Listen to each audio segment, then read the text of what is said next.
You coached at Pike Valley for either 40 years or near about 40 years. So Yeah.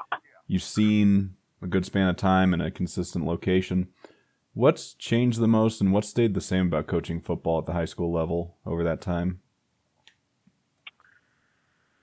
Um, Changing the most. I mean, just rules have changed, and I think coaching techniques have evolved so much from when I started. Um, Coaches have gotten so much smarter, so much more technical, and I think the technology, being able to share things remotely, um, very much more film study available. Uh, when I started coaching, I spent most of my Saturday mornings driving around the country trying to trade film with other coaches, and it took all morning. And then you had film, and you had to wait to see the film. And these day and ages, you get it filmed on Friday night, and it's available within an hour. Mm-hmm. And then you can make it available to all your kids. You can make it available to your coaches. You can do so much more. Scout films are kind of the same way. But I think the X's and O's have gotten a lot more sophisticated than when I started. And sometimes that made me feel a little bit like a dinosaur, because I was still kind of back in the day, I guess. And as far as staying the same, football is still football. It's still, you got to block, you got to tackle, you got to do all the little things fundamentally if you want to be successful. Um, you can get all the X's and O's and trickery that you want, but you still got to be able to do those fundamental things the same. And I think that will always be true to the most extent. Certainly hope that football always have an aspect of the tougher team tends to prevail. I think once that goes away, it'll certainly stop being football. You mentioned being able to share film instantly. Not only would you have to go and get copies that Saturday, but if you wanted to share it with your assistants, assuming you only got one disc of each game, you then have to go and duplicate it. Or, well, before discs, there were VHS tapes and whatnot. So, your ability to instantly get it out to your team once you got it that didn't exist either. And the whole No, process, I'm just barely old enough to remember my own high school coaches, doing the film trade stuff. I think in some cases they would do the mail ahead of time, if it was going to be for playoffs, they'd, mail out to whoever they thought they might meet in the next round ahead of time saying, hey, can we get your week 9 game, and whatnot, and we'll just agree to trade our by district games in the event that we win, things like that. But yeah, definitely yeah, it's I saw a lot of that too, trying to think ahead. And mhm, sometimes we'd just get people that would come along and get it. I think when I first started too, there was a little bit of reluctance sometimes to trade film. mhm, Uh, there were there were actually leagues and coaches that would have a rule within their league or within their group that, hey, we're not going to trade film with anybody. We're just mhm, going to keep our own film.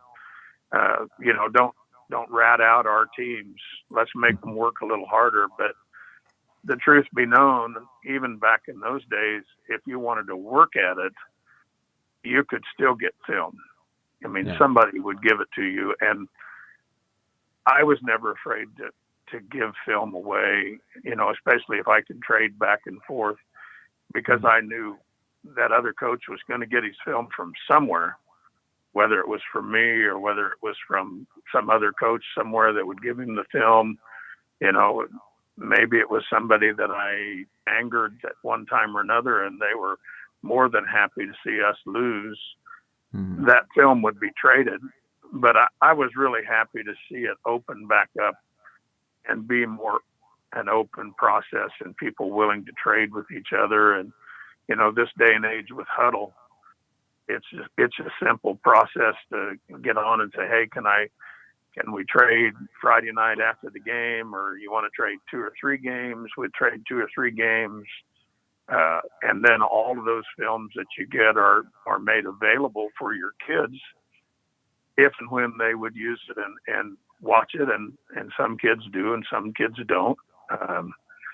Film study, I've always thought, was really important to the process.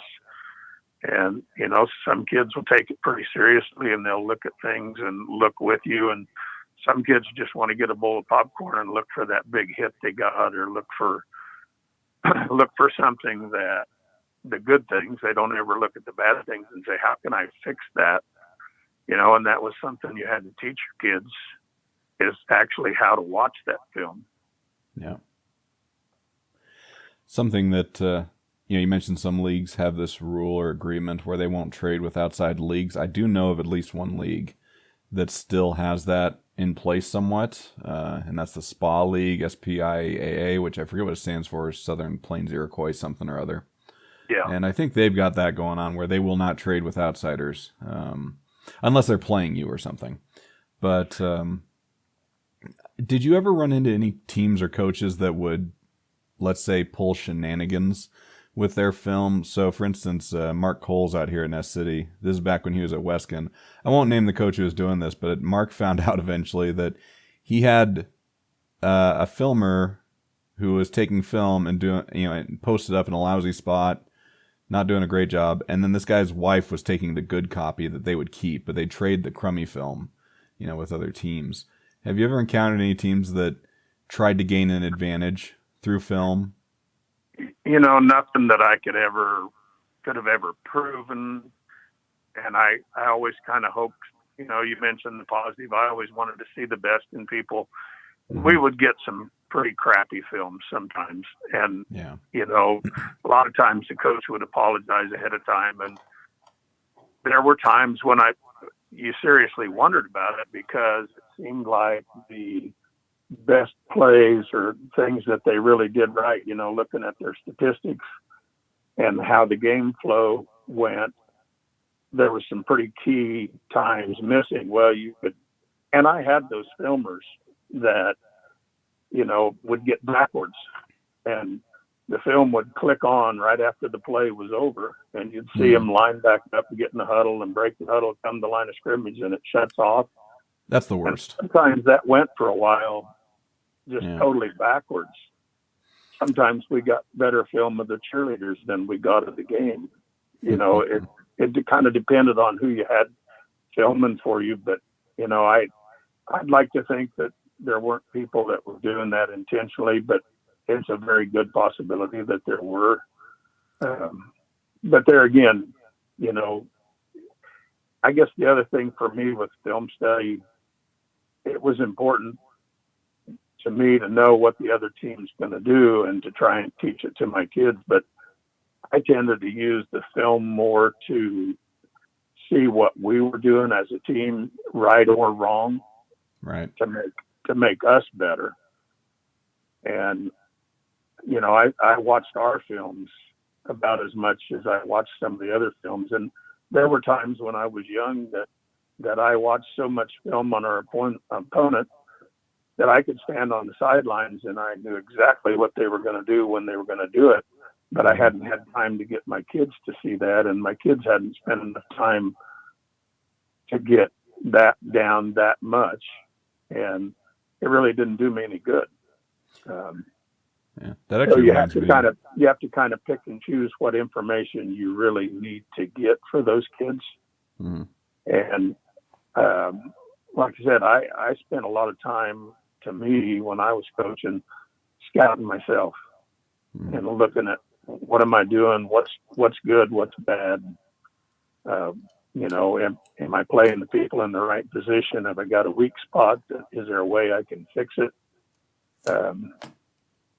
There's just a lot of things that way. And I know for several times in my career,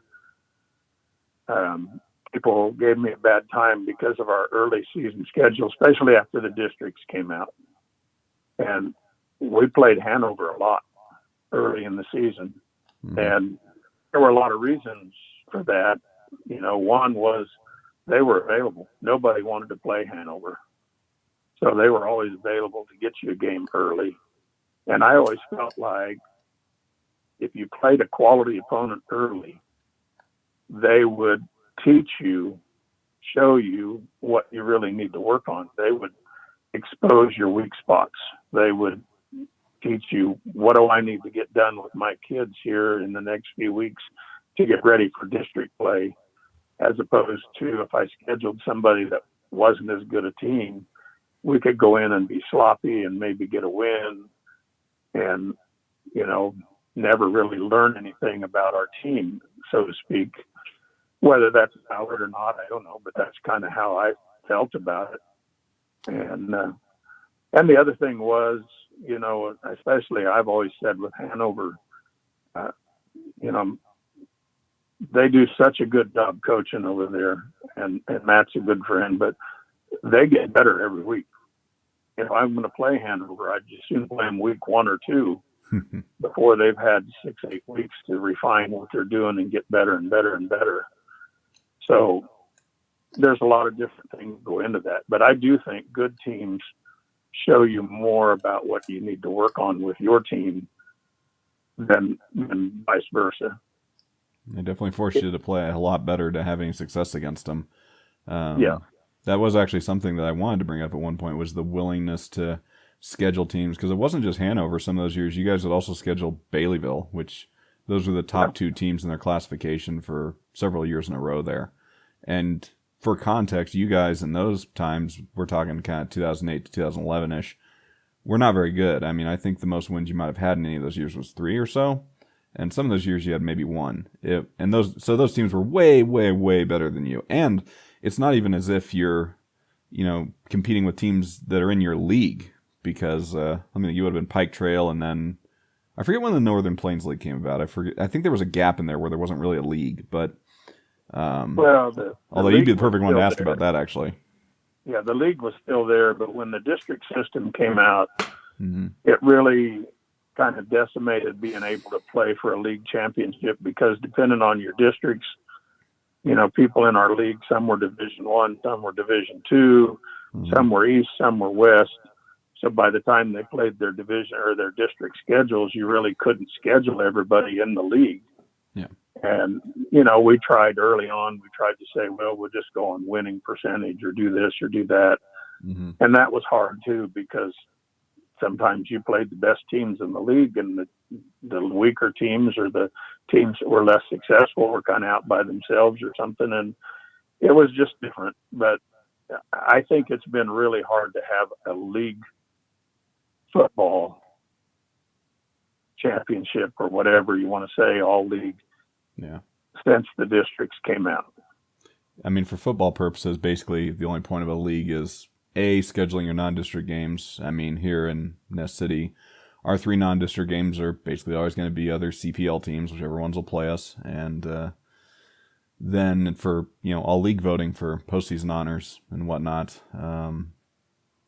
I don't know whether some districts still do all district teams. I know when I was in high school, that was something that our district did. But definitely all league teams are still a thing. So I guess there's that for those. But no, I think scheduling opponents that are better than you is an admirable thing, because, again, you force yourself to get better, and you're not just being content with, well, we could schedule somebody that's about at our level. And sure, if you want to have a competitive game this year, then yeah, that's the right thing to do. But if you want to build a program, year after and so forth, if you want your kids to get better, it seems to me that you schedule someone better than you are. I don't think that, at my high school, I don't think we would have gotten better if Clifton Clyde hadn't been beating our behinds for years on end. We got a little tired of that after a while and actually hit the weights. So I think scheduling good programs is a fine thing. And as you say, it's quite true. Nobody wanted to schedule Hanover. I remember Hoyer at an 8-man roundtable a year or 2 ago was talking about, around this time, actually, he walked up to some coach at the meeting, the scheduling meeting, and they both had an open date week 1 or week 2 or whatever it was, but Matt wasn't wearing anything that identified him as Hanover immediately. So when the guy asked, "Oh, so what school are you?" and he said, "Oh, I'm at Hanover," he said, "Oh, I can't schedule you. My AD said we're not allowed to schedule you." And I heard that a lot at some of those meetings too. Mm-hmm. I heard those stories that, and we saw it some around here when we had our better teams. I had coaches that would say my AD is adamant that he wants us to try and schedule somebody that we can compete with better and more consistent than the better teams in the league. And I understand that. I get it. That's a school of thought that you got to have some success with your kids to do that. But it is kind of disheartening when you get to that. Smith Center was that way for a long time. Nobody wanted to play Smith Center when they had their good teams. Yeah. And if they could get around it, they would get around it and schedule other teams. But for the most part, that was here or there. But I can remember vividly coming back from some of those scheduling meetings when we used to do that in Salina then, and they always came out with this premise, and they said, okay, we're all going to meet there and go sit at a table with your league schools. And when we release the districts, first thing you're going to do is you're going to schedule your district teams, but within your league, and schedule your league schedule first before you reach out to other places. Well, that never really ever happened. Everyone already knew whether they'd play each other or not. Everybody knew who they were going to play. They knew if they had those first 3 weeks or 4 weeks that were non-district games, they had been on the telephone and had those games scheduled before they ever went down to that meeting. So if you didn't do that, you were hanging out to dry at that meeting. And basically, they would release the districts, and a lot of those guys knew who their district was going to be or had a good idea and had scenarios there. And then basically you had coaches going around saying, I need one game. I need week 4. I need week 3 or 2 or whatever. I need that game. And they're basically looking for one game, and bang, they're done. They're scheduled and they're out. So you kind of had to have your ducks in a row when you got down there, or you would end up traveling a long, long ways. You might have some of those neutral site games. Yeah. You guys played Shaolin one year, if I recall correctly, or one cycle anyway. Yeah, we went to Shaolin the one year, and I guess to me, when they first came out with the districts, the Pike Trail League was still going strong. We still have a lot of schools up here in this area. Excuse me. And we didn't travel probably much more than an hour for any of our league games. So we were pretty close. Well, when that first district schedule came out, our first district was Mankato, Northern Valley, Logan, and I believe Palco. And, from us, Northern Valley, Logan, and Palco were all 2-hour drives. Yeah. To get out there. Well, what they explained to me, or what they tried to tell me, was, well, yeah, that's longer travel, but you only have to play those 4 games. You don't have to play your first games or whatever, and I know it worked out that way. And sometimes the district does make you travel a little bit farther to get those games. There's a Division I team sitting in a whole pool of Division II teams. They're going to have to travel for their district. I mean, that's just kind of the way it works. So, but I think it's been a good thing, and I think they've tried to do things competitively. I will say I do like how the 8-man anyway, or the lower districts, do their post-district scheduling. The top 4 teams are going into the playoffs, and they're going to match 1 and 4 and 2 and 3. But your number 5 and number 6 teams in your district, that last game, they get to play a number 5 or number 4 team from another district, which theoretically should be a game they can compete in. Did you prefer the 4 teams making the playoffs over the 2 teams making the playoff from each district, leaving aside the cross district aspect? I think so. No matter how you do it, everybody would say, well, you get a loaded district over here that's got 3 or 4 really good teams. Mm-hmm. And you got another district over here that between the 4 of them or 5 of them, whatever was in that district, they've only won 6 or 7 games. Nobody has a winning record. Right. So when you only took 2, there was a real chance of that district with the good teams leaving out a couple of teams that probably should have had a chance to compete in the playoffs. That were good enough to compete at least, yeah. Yeah, and probably no matter what you do, that was going to happen to some extent. Mm-hmm. But at least when they went to 4, your best teams had a chance to get into the playoffs. And there's basically no way you're leaving a good team out. You can't there can't possibly be a 5th place team that's a good playoff caliber team, right? I mean, it just mathematically it wouldn't happen. Yeah.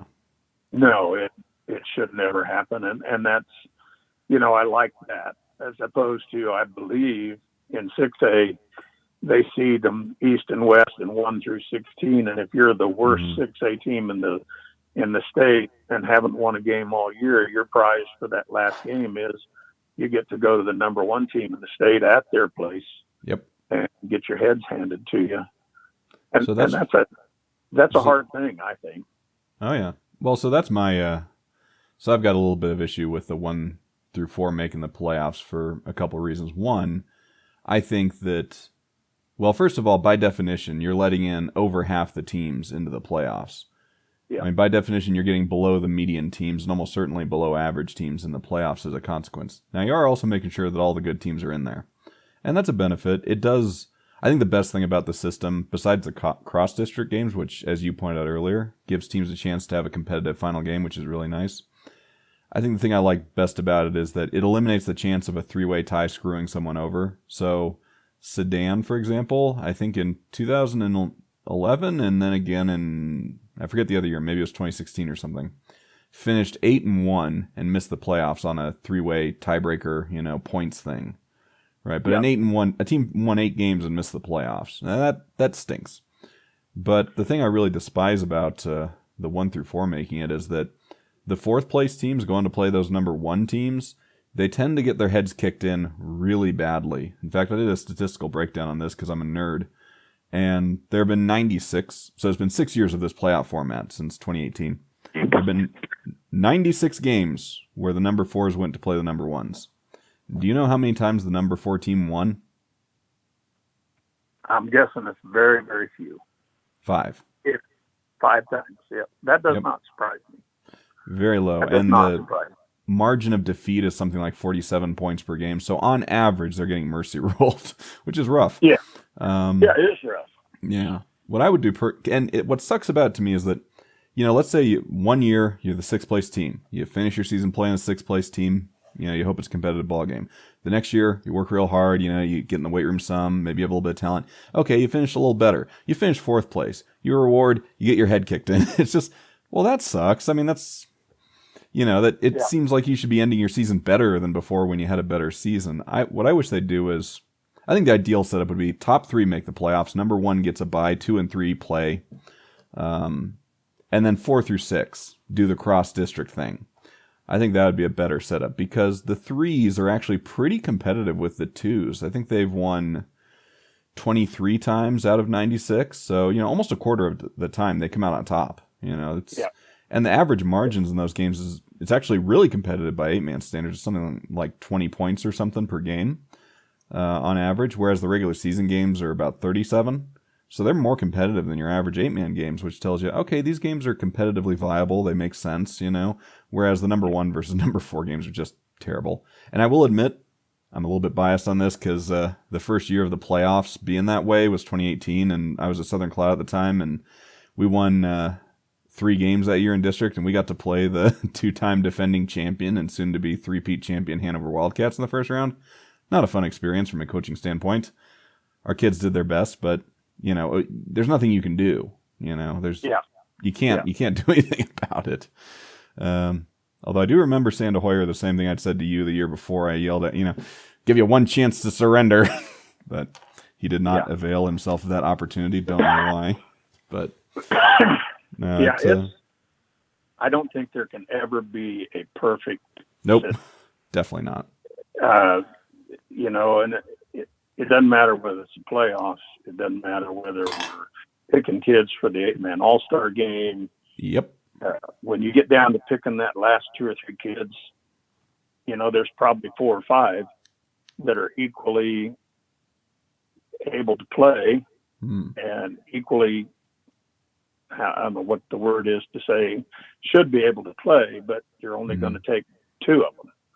And, no matter what you do, somebody's going to get left out. And from time to time, you're probably going to get a kid that you picked and maybe even get picked up the ladder a little ways, that when you get down there and you coach in that game, you say, wow, I saw a couple kids that were better than this kid. But it also works the other way. I've had kids that, I had a couple coaches once tell me, you made a mistake picking that kid. He's not going to be very good. And, they went down to Beloit and just played their butts off and did a great job for us. So I don't know how you know that until you get down there. But that being said, you're just never going to have a perfect way to do that. And then you're going to have those teams that have legitimately 3, 4 seniors that are really, really good on a team, and they all really deserve to play. Yep. But for a long time, you could only pick 2 of those. And I can remember having those conversations with my kids saying, I can nominate 3 of you. I can't even nominate all of you. I can nominate 3, but only 2 of you are going to make it. Mm-hmm. And I told them, to be honest, who was going to make it probably had more to do with which positions got picked first than it did the caliber of the player. And I think they've come a little ways towards fixing that to a little bit of an extent. But I had some kids sometimes that were really, really good kids and could have played in the 8-man All-Star game, but never got a chance because 2 of our kids got on ahead of them. Yep. And then they're automatically ineligible to play. I think the 2017 or maybe the 2018 All-Star game was the first one where the teams that made the semifinals could have up to 3 participants. I think that was, and how long before that did they change it to where the state teams got to have 3? Because I think they got that right first, and then the semifinal teams got it a little while later. It was only a year or 2. Okay. And I think the other thing that has happened, and I don't really know why, but I think the number of kids that get nominated for the 8-man All-Star game has gone down. Part of it, I'm sure, is small schools. We don't have as many kids. It used to be the norm that most teams had 15, 20 kids, maybe more on them. And I had teams that we had 30 and 30, 33, 35. Yep. And now if you get 20 kids, you got a bunch. And a lot of teams are sitting there with 9, 11, 12, Yeah. It's a striking thing to look at the sidelines, because I've got tons of old film and new film. And it really is something. Teams that didn't do a whole heck of a lot, and you could see 25 to 30 guys on it on a Division I squad, sometimes more. I mean, my first year in football, we had 34 guys on the team. We lost every game. So we managed to be that bad having that many guys. It's crazy. We had enough to field 4 teams. But, yeah, and as you say, nowadays, if you got over 20, it almost seems like you're not loaded, but, you're well stocked with players. It really is insane. Exactly. It's harder. It's harder to do things when you only have. I know here at Pike Valley we've had trouble, with numbers here in the last 3 or 4 years, and you only got 11, 12 kids healthy on your team to play, and it's a lot harder to do things in practice. It's a lot harder to have them compete on a high level when you can't. And I can remember several years ago, we had some pretty good teams, and I thought we were well stocked with athletes. We probably played 10 or 11 kids, starters. Mm-hmm. And then we would hit somebody like Pretty Prairie, who would come up and have 35, 40 kids on their team. And when they changed from offense to defense, it was 8 different kids. They had completely different offensive starters and defensive starters. So they were fresher, longer, and that made a big difference coming into things. And I just remember seeing those 8 clean white jerseys coming onto the field for offense, and those other guys went off, and then they were able to kind of huddle on the sideline and talk defense. And it's an advantage. Numbers is an advantage for the most part. And like you said, it doesn't always, because I've seen the teams that are just loaded with kids, but their talent is average. And, it is about the Jimmy and the Joes. You do have to have some athletes. For sure, yeah. Talking about, we mentioned that roster sizes have gone down. It seems fewer boys are going out for football these days. And this is a big, broad sort of topic, but one thing you hear from a lot of coaches is that it's different nowadays coaching, whether that's the kids seem a little different or the culture around them, or maybe the parents, maybe the school system, society in general. Do you think there's something to this, that maybe the kids are less interested in football, or that maybe I think Jeff Kuckelman said this, that, football isn't the cool thing to do anymore. It's not something that's high on the list for a lot of places. I think that's true. I really do. And I don't know how to explain it. There's so many things more available to them, but participation in extracurricular activities, I think, is much lower than it has been in the past. And, I remember kids telling me, I can't go out for football. I've got to work. I bought a pickup and I got to make payments. So I got to work and I got to do this and I got to do that. And I'd try and tell them, you got the rest of your life to work. You got 4 years that you can play football or basketball or run track, and everything's set up for you. They schedule the games for you. They hire officials. They get the fields ready. They bus you there, and it's all done for you so you can play and compete and do those things. But I do see a lot more kids that don't compete anymore, don't want to participate in those things. And I've never really been able to put my finger on it. There was a time when I thought, maybe games are too slow for them. They get into video games and things like that, and it's so much faster and so much more instant gratification. Mm-hmm. I think there's maybe a little bit of that. I think there is some just, they got a lot of other things that they can do instead of going out. But I saw it at times, excuse me, that, when I started, Friday night was football night, and it was that way for the kids on your team. It was that way for the other kids in school. They came for football. The parents and the fans from town, Friday night was football night. And I think that's changed a little bit. To some extent, it's still true in places, but I think there's sometimes some apathy that has come in, and it's, I had some kids towards the end of my career that I really felt like football was just something they did on Friday night before they started their weekend. It wasn't the thing. That wasn't what you really looked for. And that was hard for me because, Friday nights was football night. It was game on. I probably became a less effective teacher on Fridays because I just was amping up to go to a football game that night. Yeah, for sure. And that's probably not fair, but it's kind of where you were, and that's where I was anyway. I don't mean to say I didn't teach on Fridays, but I tried to have things planned and going because I knew my mind was going to be racing and my adrenaline was going, and you just get things going on that Friday. But I don't know that that's necessarily the thing with a lot of kids anymore. I think it has become a little bit less important. And I've had a lot of people say, "Oh, it's so different now. The kids are so different than they were back when I played, and this and that, whatever."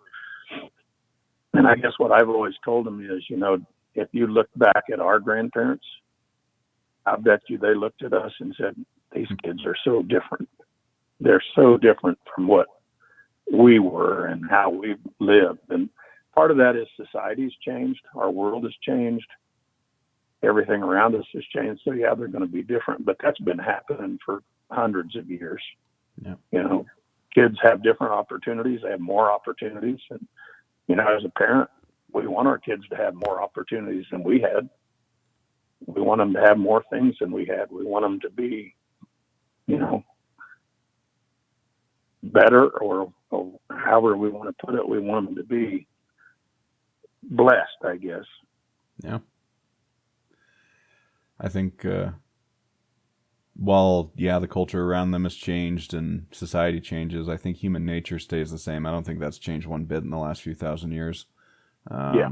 So I think even if it's harder to reach them, I think it's still possible to, because you see coaches around the state who are still connecting with their kids and getting them to buy in and go out and compete their butts off on Friday nights. You know, I think of Kevin Ayers, for example, and you can just tell his guys always play hard for him. You know, they always do.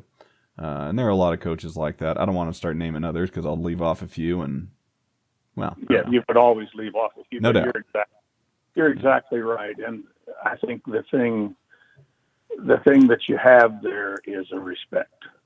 You know, those coaches have earned the respect of their kids, and look at them and respect what they're saying, respect what they do, and they play hard for you, and they do those things. If you lose that respect, then you just won't get that, you know, and the good ones do. And like I said, there were times that I felt like a dinosaur because I didn't understand the younger generation maybe and what they were doing, or maybe I just didn't like their music, or, you know, whatever it was. Being a country music fan isn't really cool anymore. And I had times that I had to sit back and say, you know, this is where it is. I need to accept a little bit of that. It's not the same as it was before, but at the same time, I always tried to make football be football. Let's do the fundamentals. Let's play hard. Let's be the best team we can be. And, you know, if you stick around a small school like I did, you're going to have years when you get it handed to you regularly. You know, I had a season that we barely played half a season. We were getting 45 at halftime almost every game. And that's hard, because when you think about that, I mean, the mercy rule is good. It prevents some real blowouts and things like that. But by the same token, when you're trying to get a team to get better, they have to play. Yeah, it'd be nice to be able to play against their second stringers for another 2 quarters and at least get some reps in. And, you know, that was the original thing was, you know, the 45-point rule at halftime or any time after halftime. You can either call the game off right there, or you could go to a running clock. And I think, I don't know how many times we ever played running clock, but it wasn't very often. And it was never because I didn't want to. I always wanted to, but most coaches did not.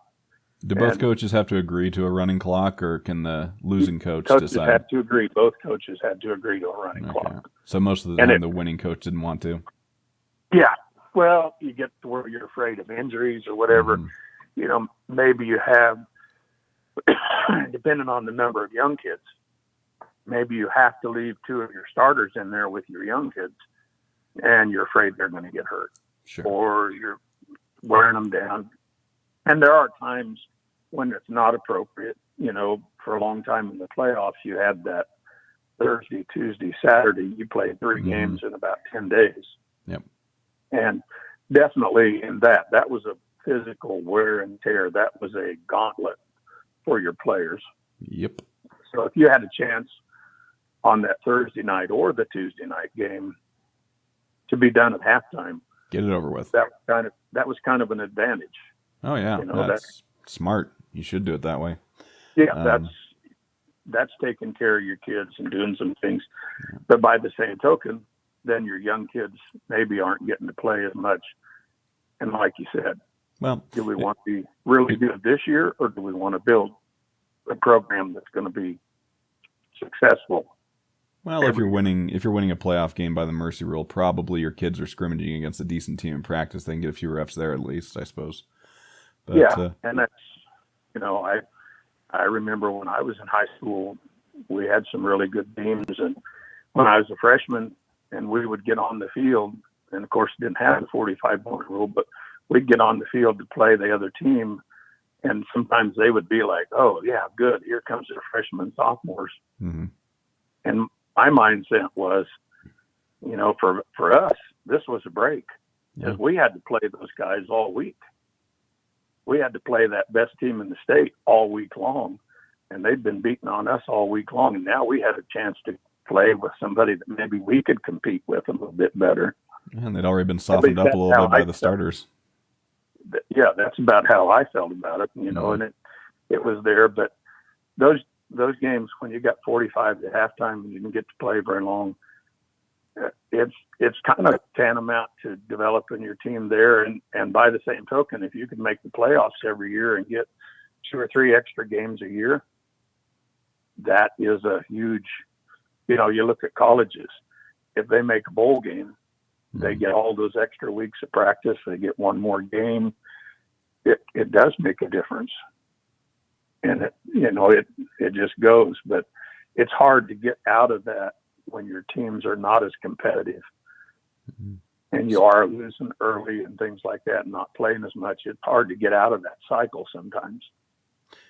So one of the things I've always respected about your career is, as you said, there were down periods at Pike Valley, multiple seasons in a row where you just couldn't get hardly any wins. And you were always there. You always kept working at it. And I remember in particular, my senior year, we were pretty good and we had just beaten Clifton Clyde. We were 3-1 at that, or what is it? We were 4-1 at that point. We'd just gone to there and beaten the Eagles on their homecoming. It was a huge win for us. We'd never done that before. It was awesome. We thought we were pretty good, And I remember Coach Bucher in practice telling us, because we were gonna play you guys. We're gonna host you guys for our homecoming the week after. And I think at that point you guys were winless. We'd seen the films. We knew they weren't very talented. But we were apparently taking things a little too lightly in practice. I remember Coach Bucher yelling at us and telling us, you guys, if you think a Melby team is going to come into our town and lay down for us, you do not understand, more or less. It's just they are going to play their butts off. They're going to play hard. They're going to hit you, and you have to hit them back. And I remember that game.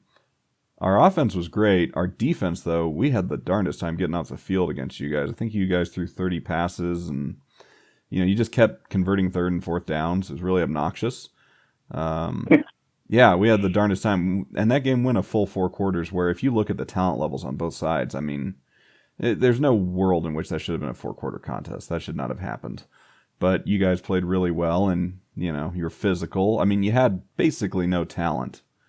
But your guys came out and hit and played their butts off, and we couldn't finish you guys.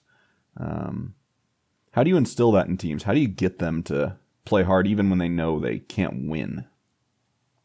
Well, I think that's something you have to do first as a coach. You have to try to convince yourself, we're playing the Super Bowl champions this week. And instead of saying, oh man, we're going to get our butts kicked and, hope we just don't get hurt or anything like that, you have to convince yourself first that if we do this and do it well, we got a chance. We got to be able to do that. You got to convince yourself of that first. And then, what I mean is you got to find some things that you think you can do to compete. And obviously, if you're talking about that game, if we threw the ball 30 times, that's a misnomer for me, because I was always a smash mouth, run the ball coach for the most part. We had a pretty good run defense, but you guys completed 18 of those on us. So, pretty accurate precision passing game you had. So you first convince yourself that you're going to do that, and then you start convincing your kids, can we do this and do it well and go try to be competitive. We'd also try to take it just one series at a time. Let's try to win this series. And if we could win this series, that was a win for us.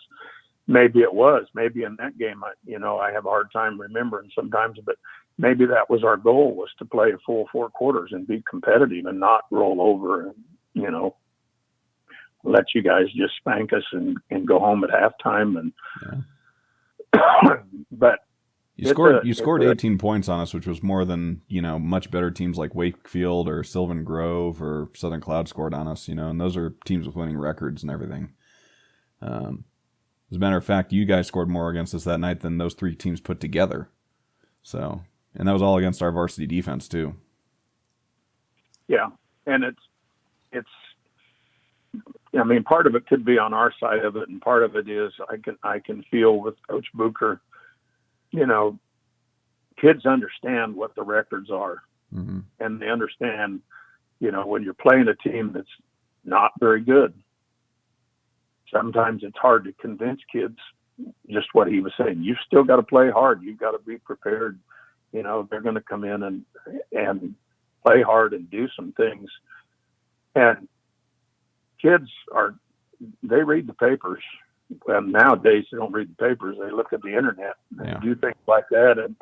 And it's hard to convince them that, yes, this team could be, competitive with us. Yeah. They just don't think they can. And when you get to that mode, then you don't play as well. I always called it, we never wanted to play down to the level of the team we were playing. Mm-hmm. We wanted to play our game and play the way we were supposed to play and not be sloppy and win a game just because it was going to be easy. Yeah. I just hated that kind of thinking, so we worked hard on that to try and do that each and every week. And, when you do a good job of that sometimes too, then it kind of goes the other way. And I remember one team that we had it was a really good team, and those kids were so locked in and focused. I didn't have to ask them if they were ready to play. When we'd get in the huddle before the game, you could just see it in their eyes. They were really focused. They were ready. And it didn't matter whether it was a really good team or a really crappy team that didn't have a lot of talent. They went out and played and executed from the get-go. And we were subbing, in the first quarter. And I remember about 2/3 of the way through the season, just on kind of a lark, I looked at those guys and I said, "Are you worried?" And they go, "What are we supposed to be worried about, Coach?" And I said, "Well, I don't think you're going to have enough quarters to letter." Because our lettering criteria was you had to play so many quarters. And they kind of looked at me like my head was on fire. And, "Are you serious?" And of course I wasn't, but that was just how focused they were. And that was such a good group to work with, because they just knew, you get those kids that'll look at you and you tell them something and they nod their head yes and just kind of have that deer in headlights look, and they didn't hear a word you said. Those are some of the most frustrating conversations I've ever had as a coach with a player, is when I'm telling them something that I know is 100% right and I know I'm not getting through to them, and I can't think of how I can communicate it. I don't know. I'm at a loss and I can't figure out how to get through to this kid. And in that moment, that kid is also looking at me like I'm the dumbest person on the planet. So, and maybe I am, for trying to communicate something to someone who doesn't want to hear it. Can I get a good story or two about that particular team that risked not lettering?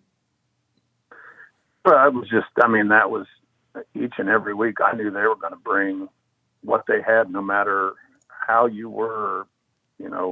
They weren't going to take it easy on anybody. And that's, I guess, sometimes you get called a bully or whatever, and teams didn't like us very much because we were very physical, and we were prepared, and we went after it. But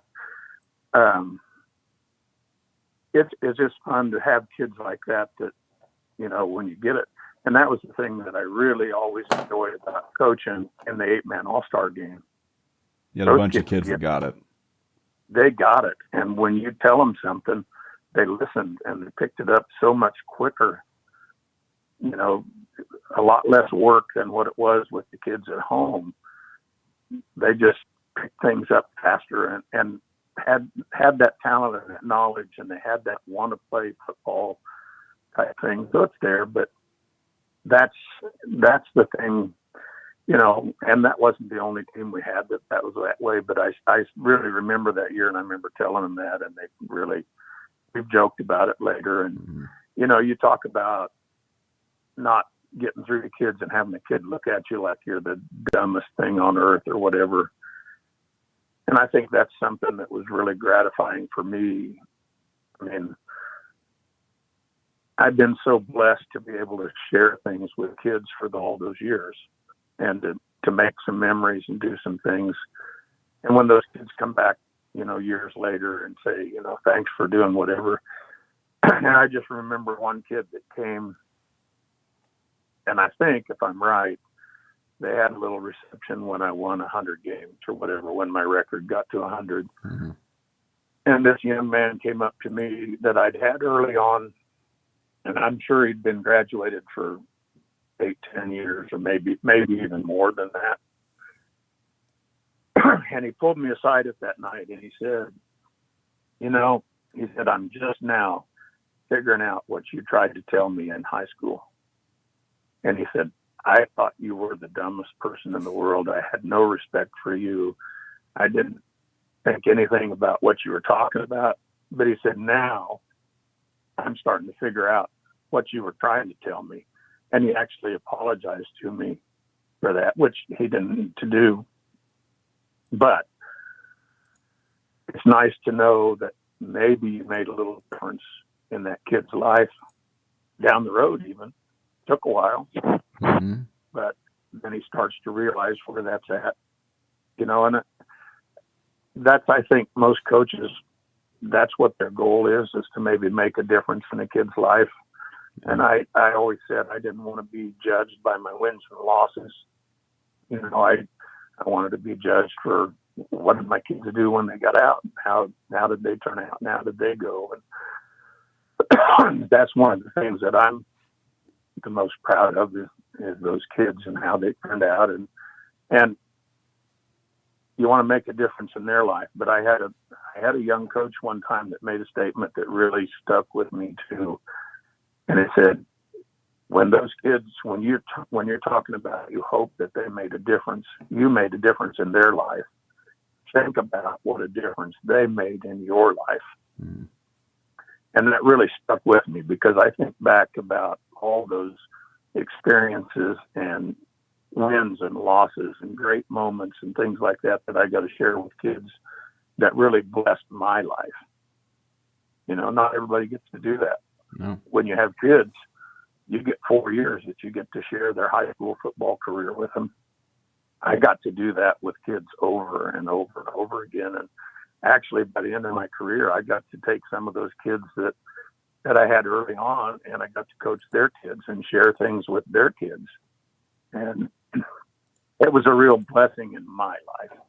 And those kids really made a difference in my life over the term that I was here in Pike Valley. And I really appreciate that.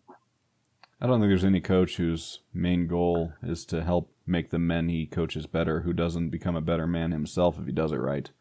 Because I think he opens himself up to the same criticisms or points that he might put on the young kids. He's got to live up to those things. And, when you tell the kids you need to do it this way because this is the right way to do it, I think you also have to look at yourself and say, well, I better make sure I'm doing that too, so I'm not a hypocrite, You're basically, because there has to be a standard that they follow, you've got to make sure that standard is one you have also. And I think there's a lot to that. And I know not all coaches are that way, but, training rules. When we had training rules, I always told my kids, I won't ask you to do anything that I won't do. And I guess it was easier for me because I'm really not much of a drinker anyway. But I was not going to have those kids see me going to the bar, being around drunk or doing whatever during season, and know that I had kids that did that. And that was one thing or another, but I wasn't going to be a hypocrite. If I was going to ask them to not drink, not smoke, not stay out late, not do these things, then I didn't want to do that either. Sure. And so we kind of went through that a little bit as it went, and we had our struggles from time to time, but like I said, it was easier for me because I wasn't a big drinker anyway. But Mm-hmm. I just didn't want to ask kids to do something that I wasn't willing to do. If I was going to ask them to get up and be at practice at whatever time it was, then I was going to be there at practice with them. I was going to be there when we started, and I was going to be the last one to leave, turn out the lights, and do those kind of things. You know, you lead by example a lot of times with the work you do, the preparation you do, but you also have to develop that relationship with those kids. When you talked about, you know, coaches that really get the best out of their kids all the time, you have to develop that relationship. You have to develop that respect. You have to spend time with those kids on and off the field. And sometimes you have to do some tough things with them. Sometimes that discipline that you go through, and, you know, I guess I liken it to when I was growing up, and I got a few spankings as I was growing up, mm-hmm. and I'm sure I deserved them. And I didn't realize at the time how much that hurt my dad if he hadn't spanked me. I remember him telling me, "This is going to hurt me more than it's going to hurt you." And I'm thinking, I don't see any welts on your behind. Mm-hmm. But I get what he was talking about. And sometimes you had to do things with kids that were tough. Mm-hmm. But you did it with love, and you did it with respect as much as you could with them. Yeah. And you move on from there. I've had kids that we've had to agree that they no longer were going to play for us because of different reasons or whatever. And we just I'd like to think we came to that decision mutually. You know, sometimes you have to guide them there, but you do some tough things with them. But when you do the tough things with them, you also get to experience some really good things with them. Yeah. If you weren't willing to do the tough things, that just says that you don't care enough about them to do what's necessary, because sometimes it is necessary to say, "Nah, we're done here." Yeah. When did you start maintaining the field? You know, when I first started coaching, my parents helped me a lot. They mowed the field for me, and I remember my dad being down there on a John Deere mower mowing the field and doing things. But early on in my career, I started taking care of the field. And when I was an assistant, my first 2 years with Deb Burnbeck, that's when we first went in and kind of redid the crown of the field, because when I played in high school, on Thursday night, we lined up shoulder to shoulder and walked down the field and picked up rocks and stickers and whatever debris we could get off the field and go over and throw it in the ditch on the south side of the field. We had very little grass. It was just, it was rough, you know, and a lot of people said, "Well, that's what made you so tough." But, yeah, you know, I wanted our facility to stand out. I wanted it to be really nice. So Dev was on board with that, and we hauled in a bunch of dirt and put a crown in the field and planted grass, and we did all that and made it a much nicer field and much more. You know, when it rained, you didn't play in a puddle. It drained off. And that kind of started it. And then, I don't know, I've liked to mow. Mowing is a kind of therapy for me. I guess I can get on a mower and think about different things and do things. And I just wanted to have a little pride in our field. But that being said, I didn't always do that well either. And I don't know if you were around. At 1 year, I got at what I thought was my broadleaf control to spray the dandelions and the clover and the things. And I got Roundup instead. Oops. And I killed the field dead. I remember the principal superintendent saying, "What did you do?" And I said, "Oh, it's fertilizer. It's the chemical. It'll burn it a little bit, but it'll come out of it." And it got browner and browner and browner. Till it looked like Conway Springs' field.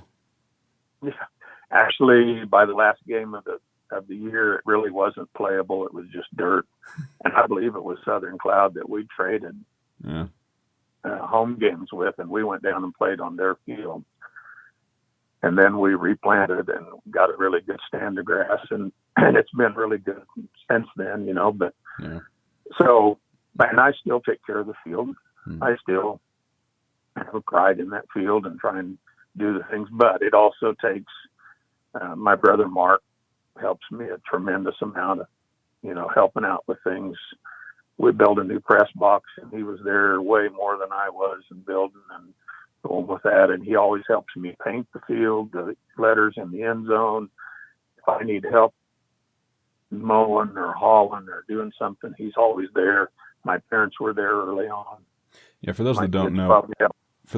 Pike Valley is one of the few fields in 8-man in Kansas that has the name of the team in the end zone. Is it Panthers in both end zone, or is one of them Panthers and the other one's Pike Valley? It's Pike Valley in one and Panthers in the other. That's what I thought.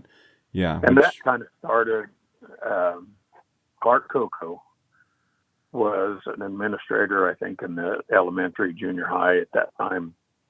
And he wanted to be involved, and he said, let's mow letters in the end zone. Mm-hmm. And so he would get a mower, and he actually wrote it in cursive. Oh. And he never had anything planned out. He just got a mower, started at one side of that end zone, started mowing across. I don't remember if he put Panthers in both ends or what he did with that. But I was a little more anal retentive than that. I guess I drew out a plan and measured, and these letters are going to be 9 feet wide and this tall, and kind of had that. And over the years, that's changed a little bit. And I got to admit now I've done it long enough that I don't measure as much as I used to, Mm-hmm. but I just kind of know how big those letters need to be. And they're not always the same from year to year, but they're close. Sure, yeah. I just think, I think for kids, it's nice for them to play on a nice field. I remember when I was playing, and our field wasn't very good, and we went to Russell for a playoff game. I think we played Luray, and Russell's field had so much nice grass on it. I thought, this is awesome. We thought we were in tall cotton playing on a field like that. And I kind of wanted our kids to have that experience too. So, and the school has been really good about, if I go up and ask them, do we have the money to put the fertilizer on this fall or this spring, or can we invest a little money in our sprinkler system? I spent a lot of years dragging hoses, and when we put the sprinkler system in, it got so much better. Yeah. And able to maintain. And I think they have that pride in the field, and they've been able to spend a little money to take care of it, because it does take some money and it takes a lot of time to do that. I have to imagine you built up some respect from the kids too for the amount of time and effort you put into making it look good for them. Well, I hope so. I mean, I hope they appreciate having a good place to play and nice. And it's a safer place to play, Mm-hmm. If you're able to water and have grass, that ground's a little softer. It still hurts when you land on it, but it's not rock hard. And If you're the guy on top, it doesn't hurt so bad. Yeah, clumps of grass that you turn your ankles on or things like that. Yeah, for sure. But it's a labor of love. Yeah, definitely. So you coached against my old coach, Kurt Christians, a number of times over the years, whether he was at St. John's or at Lakeside. I only got to be around him for a couple of years coaching-wise, and I got to see film on him for 1 year after that. After that, he was never a head coach again. What was he like to compete against? What did you have to do to deal with him? He was great. I got along with Kurt really well, and I respected his knowledge and what he did, and I thought he always did a great job with his kids. And I know when he was at St. John, he always took care of the field there, because my wife has a cousin that lives right on the west side of their football field, and we might go over there on Saturday or Sunday, and there he'd be on the mower mowing the field and taking care of it. And he was a super nice guy. Good friends. He would share anything with you. I guess that's been the other blessing for me, would be the number of really good friends I've had over the years. And sometimes I regret that I haven't talked to Kurt for quite a while. You see him once in a while, but not very often. He's back in Beloit these days. What's that? He's back in Beloit these days. Yeah, and I regret the fact that I don't get to talk to him and things like that. And there are lots of them. I mean, you get to make so many neat people, and he was just one of many that I would consider a really good friend and a great competitor, but also, very fair, or what I'd want to say. I know when I started coaching, a guy named Jack Clover was at Wakanda East and had coached there for a lot of years. And he was very, very good about sharing his knowledge with me and helping me as we went along. And I will say that I had the privilege of getting kicked out of one of his sub scrimmages one night. That was early. That was before I was even a head coach. I guess Deb Burnbeck and I went over there, and we were watching their sub scrimmage because we had them first game of the year. And he didn't think too much of that. And we laughed about it a lot later. But he came over to the sidelines and asked us to leave very emphatically from the sub scrimmage. Yeah. So we packed up from there and went up to Jewel and watched a little bit of theirs. But, that was a thing that, I don't know, maybe that was a disrespectful thing to do. And like I said, we laughed at it a lot after that. We didn't take any soap. And I remember when he retired, they had a nice reception for him there. And Deb Burnbeck and I guess Deb wasn't there when I did it, but I took several bars of soap, and when I stood up and said something, I said, at least this time we bought soap, and he just loved it. So wait, soap scrimmages actually had something to do with soap? Well, they used to. What? People actually brought bars of soap, and you would use it in your shower rooms. It might be Dial, it might be Dove. Well, I know what soap's for, but what does that have to do with scrimmaging? Well, after the scrimmage, you need it? Yeah. Okay. You just collected it. You used it later on, and then they started doing Gatorade, Powerade. They would collect that, so you would have that through the year. All right. It really wasn't anything as far as the coaching end of it. It was booster clubs or schools trying to raise a little bit of this or that or whatever. I gotcha. And it always was called a soap scrimmage, and I think it still is, but I don't think anybody takes soap to them anymore. All right. That's why I was, I've always wondered why they call it that. They don't use a bar of soap. Yeah. That's, these kids today without their bars of soap, it's just changed so much. Jack Clover, is he any relation to Todd Clover, the radio guy and insurance guy? Is his dad. Okay. And I'm guessing Jack is, based on when he coached, he's probably no longer with us. No, he has passed away. Yeah. And he was a really good mentor for me when I started out, and shared everything with me, taught me a lot of things. And then other coaches have done that over the years a lot, but I know he was one of the first. And that's the thing, that you develop so many friends with these guys. And over the years, and I did get involved with the Kansas Coaches Association and the Kansas 8-Man Football Association. You get to meet all these coaches all over the state. And I know my wife will always get frustrated and say, I can't take you anywhere that you don't find somebody that you know.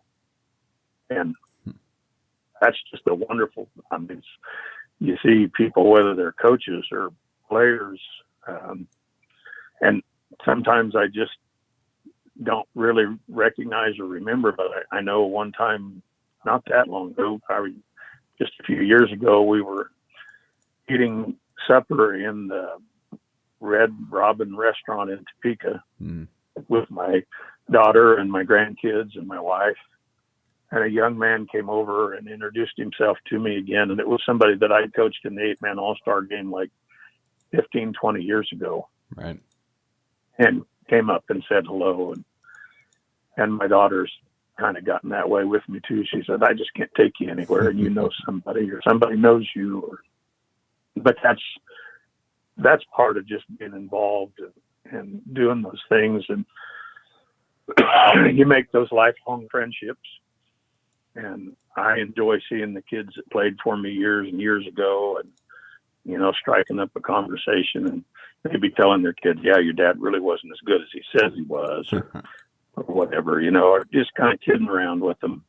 And, I got to say thanks to you too, that, when I shared my film with you and you put it on this YouTube channel, a lot of those kids now have started sharing some of those games and talking with their kids and looking at those games. And that was something that I always wanted to do, but I never found the right person or place to get that done. It's pretty specialized. And I really appreciate you doing that for me, putting that out there, because that has helped share some of those memories again that sometimes just get lost.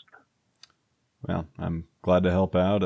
Appreciate that very much, and thanks for the opportunity to help me give back to football, because it's been very good to me, and that's kind of how I look at this entire project, is just giving back to the sport I love so much that's blessed me so heavily. So it's exactly, and that's what we all want to do. I don't coach anymore, but I want to be involved. I want to take care of the field. I run the score clock at our home games. I still want to be involved with the 8-man association and the 8-man all-star game. I still have never missed one of those. I never missed a game in 40 years. I never missed a game coaching. There were a couple I probably shouldn't have been there, and probably several that somebody said I really wasn't there. Physically, I was there, but it's just, you get those opportunities only so many times, and that was pretty special to do that. And being able to spend a week at the 8-man all-star game with 8, 10, 12 different coaches and lots of different kids, and talk and visit and learn and just have fun. And I guess that was my other goal always when I was coaching, was I wanted my kids to have fun, because realistically, we didn't ever have a lot of kids that were going to go Division I, let alone on beyond that. And not a lot of kids were even going to play college ball. And I wanted them to be able to have fun while they played football at Pike Valley. Yeah, definitely. And I think they play harder when they're having fun. Yeah, no, there's no doubt about that, I think. So to wind things up, it doesn't have to be just one game, but at least one game that, win or lose, this was your kind of game. It was your kind of football. The game was played the right way. Any come to mind? Oh, there's several of them come to mind, but I guess one of my favorites was, and I don't remember the year, we had a pretty good team. We were maybe ranked in the also mentioned in state or whatever, but we had just gone over to Axtell and just got our heads handed to us. And we were coming down to play Wakanda East and play at their place. And I believe they were undefeated and ranked like number 3 in the state. And we went down there that night, and I still think that's probably the one example of kids carrying out our game plan perfectly. They did the things that we told them all week they had to do to be competitive, to win. Now, that being said, and it's kind of funny you mentioned this, because I was visiting with some coaches across the state about 6-man football earlier this year.